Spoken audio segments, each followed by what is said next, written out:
Okay ನಮಸ್ತೆ friends, ಇಲ್ಲೇ ನೋಡ್ತಾ ಇದ್ದೀರಲ್ಲ, ಇದು ಬಂದ್ಬಿಟ್ಟು ಏನಂದರೆ ಇದೊಂದು ಟೈಪ್ ಆಫ್ ಏನಂದರೆ ಇದೊಂದು NRV ಅಂದರೆ ನಾನ್ ರಿಟರ್ನ್ ವಾಲ್ವ್ ಅಂತಾನೆ. ಸೊ ಇದೇನಂದರೆ ಇದೊಂದು ವೇಫರ್ ಟೈಪ್ NRV ಬರುತ್ತೆ. ಇದನ್ನು ವೇಫರ್ ಟೈಪ್ ಅಂತ NRV ಬರುತ್ತೆ. ಅಂದರೆ ಒಂಥರ ನಾವು ಏನೊಂದು ಇದರೊಂದು ಥಿಕ್ನೆಸ್ ಕಡಿಮೆ ಇರುತ್ತೆ. ವೇಫರ್ ಟೈಪ್ ಅಂದರೆ ಒಂದು ಥಿಕ್ನೆಸ್ ಕಡಿಮೆ ಇರುತ್ತೆ. ಫ್ಲ್ಯಾಶ್ ಥರ ಒಂದು ಇದರದೊಂದು ಡಿಸೈನ್ ಇರುತ್ತೆ ಇದು. ಸೊ ಇಲ್ಲಿ ನೋಡ್ತಾ ಇದ್ದೀರಾ, ಇಲ್ಲಿ ಏನೇನು ಕೊಟ್ಟಿದ್ದಾನೆ ಅಂತಂದರೆ ಇಲ್ಲೊಂದು ನಮಗೆ ಈ ಒಂದು ಸ್ಪ್ರಿಂಗ್ ಥರ ಕೊಟ್ಟಿರ್ತಾನೆ ಇಲ್ಲಿ. ಸೊ ಏನಾಗುತ್ತೆ ಇಲ್ಲಿ ಬಂದುಬಿಟ್ಟು ಇಲ್ಲಿ ನೋಡಿ ಇದೊಂದು ಸ್ವಲ್ಪ ಏನೇನು ಕೊಟ್ಟಿದ್ದಾನಂತ.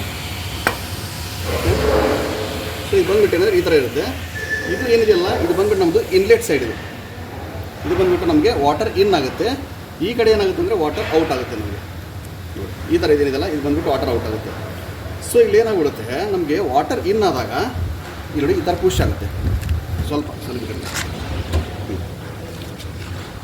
ಈ ಥರ ಒಂದು ಬಂದಾಗ ಇಲ್ಲಿ ನೋಡಿ ಇದು ವಾಟರ್ ಪುಷ್ ಆಗುತ್ತೆ. ಇವಾಗ ಇಲ್ಲಿಂದ ವಾಟರ್ ಏನಾಗುತ್ತೆ ನಮಗೆ ಔಟ್ ಆಗುತ್ತೆ. ಇಲ್ಲಿಂದ ವಾಟರ್ ಔಟ್ ಆಗುತ್ತೆ.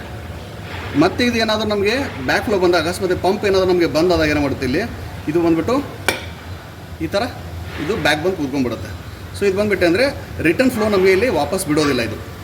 ಸೊ ಇದು ಆಲ್ ಏನಾದ್ರು ಇದು ಏನಪ್ಪ ಅಂದರೆ ಒಂದೇ ಒಂದು ಕೆಲಸ ಇದೆ ಅಂದರೆ ರಿಟರ್ನ್ ಫ್ಲೋ ಯಾವತ್ತೂ ನಮಗೆ ವಾಪಸ್ ಬಿಡೋದಿಲ್ಲ ಇಲ್ಲಿ. ಅಂದರೆ ಪಂಪ್ ಮೇಲೆ ಮತ್ತೆ ರಿವರ್ಸ್ ತಿರುಗುವಂಥ ಚಾನ್ಸಸ್ ಜಾಸ್ತಿ ಇರುತ್ತೆ ಇಲ್ಲಿ. ಇದು ಬಂದುಬಿಟ್ಟೆ ಅಂದರೆ ಒಂದು ವೇಫರ್ ಟೈಪ್ NRV ನಮಗೆ ಇದು ಎಲ್ಲಿ ನಮಗೆ ಒಂದು ಸ್ಪೇಸ್ ಕಡಿಮೆ ಇರುತ್ತೆ ಅಲ್ಲಿ ಒಂದು ಜಾಸ್ತಿ ಬಳಕೆ ಮಾಡ್ತೀವಿ ಇದನ್ನು ಆದಷ್ಟು. Okay, thank you.